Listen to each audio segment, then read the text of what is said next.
friends, and welcome to another episode of Thursday Thoughts.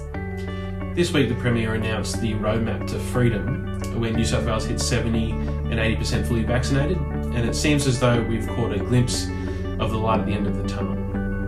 We are working through what this means for us in terms of gathering together again face to face, and hopefully we'll be able to give more detail about that in next week's video as we get closer to those figures and as details around the eased restrictions become clearer.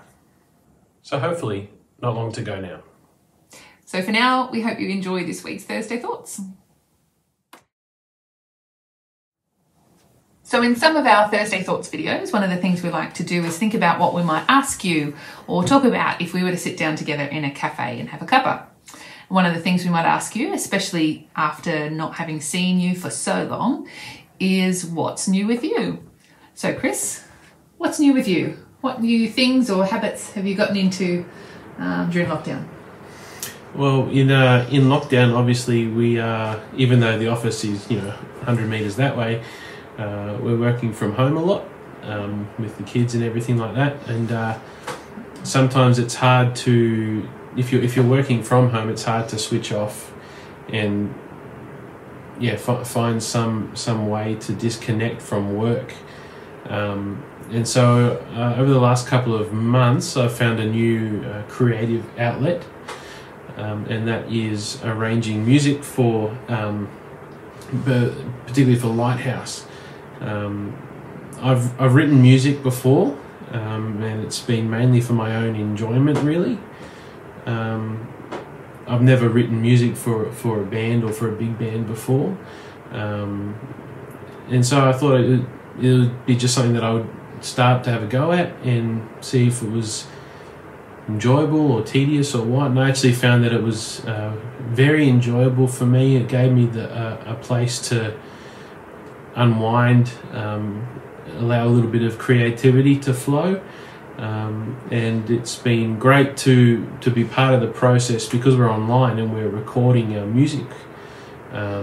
It's been good to pretty much do that from the start, where you write the arrangement and then with the help of Ryan and Matt and Hannah and Eva put together the music for the Sunday services. So to go through that whole process of writing the music through to recording it and then getting videos and putting that all together in a format that works for our Sunday service has been a really good outlet for me while trying to figure out how do I shut off from work related tasks when I'm at home so much. So yeah, that's what's new with me. What's new with you? Well, it's probably not a new habit, but I've sort of found a new way about thinking about things. As you know, if you've watched our previous Thursday Thoughts or connected with us in any way, in the new year we are moving overseas. And since our last Thursday Thoughts video, we're able to share where that is now. So we're moving to Canada in January next year. Well, to start in January next year anyway. And so at the moment, we're going through the process of what do we keep, what are we going to box up and have sent over to Canada for us, and what are the things that we want to hang on to, but maybe we're not going to take them with us, so we're going to put them into storage. And I've been watching lots of sorting and decluttering videos on YouTube. It's probably my little creative outlet, not that that's all that creative. But one of the suggestions that I came across that I really actually enjoyed that I saw on YouTube was this idea about why we hang on to things, and particularly when it comes to sentimental things. So for me, there's not a whole lot that I have that's particularly sentimental, but one piece that I received only this year from my mum is a set of they don't look very Christmassy actually, now that I'm thinking about it, but this is a set of lollipops. I don't know what they're actually called, but that's what we call them. We'll go with lollipops. We'll go with lollipops that my nan would put out at Christmas time and just fill with sometimes peanuts, but mostly sweets for the grandkids to just help themselves to. One of them's even broken, you can see, but they're extremely sentimental, and I unboxed them only moments ago and said to you, oh, they even smell like my Nana Pop's place, which is probably just old and musty, but anyway. and I was thinking through, I don't really want to box them up and take them to Canada for fear that they wouldn't make the journey, but I also don't see the point of hanging on to them if they're just going to sit in storage. And one of the things that it was from a minimalist organizer was talking about is what's more important, the item itself or the memory attached to that. And one of the things that she talked through doing, that she was doing, particularly when it came to parting with sentimental items, was the stories that go with it. So sitting down and either recording herself or talking to her kids about the stories that went along and the memories that went along with these sentimental items. So for me, it's not really a new habit, but I guess it's a new way of thinking about things, probably particularly because we're in this time of sorting out our life in terms of our possessions and what's really important and what are we going to hang on to and what are we going to put energy into storing. So I'm going to use them for now, because that's the other thing I was looking forward to using these at Christmas time, but all of our things will be boxed up by then. So we're just putting a few things in and using them now. So we've got some blueberries that were dropped off to us today by Pam Greenaway. Thank you. Kids love the blueberries and we love the Tim Tams, so thank you for that.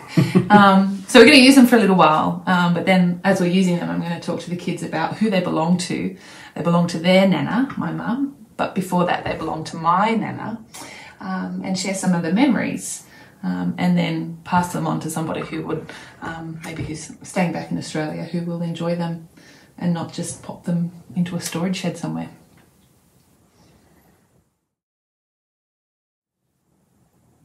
Today's video is a little bit different in that the resource that we want to share with you this week isn't in this video. No, and that's because we want to direct you to a video produced by Power to Change Australia. In this video, Dr. Grant Bickerton, a registered psychologist, talks about how we can manage the anxieties we might be feeling from this COVID era. And what's unique about this video is that he speaks from a Christian perspective. If you're watching this from Facebook, we have posted this video to our Facebook page, and it's scheduled to be available shortly after this video ends. If you're watching from YouTube, we've included a link to the video in the description. So we'll say goodbye for now until Sunday, and we hope that you're able to gain some helpful insights into what might be going on internally for you during this time, as well as some useful tools to help recognise and manage the anxiety you might be feeling. So thanks for watching, and we'll see you on Sunday.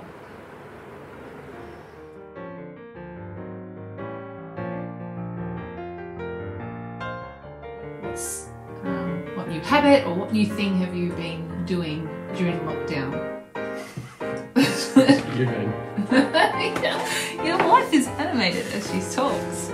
Hang on, I need to put blueberries in here. Why? Because you'll find out.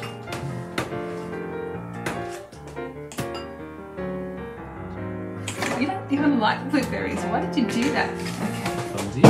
Okay. You gotta just get your whole face in the video. But then you move and then you're out. No, I'm not out of the video. Here was me thinking we wouldn't have anything for the bloopers reel. Do I stop it? Yeah.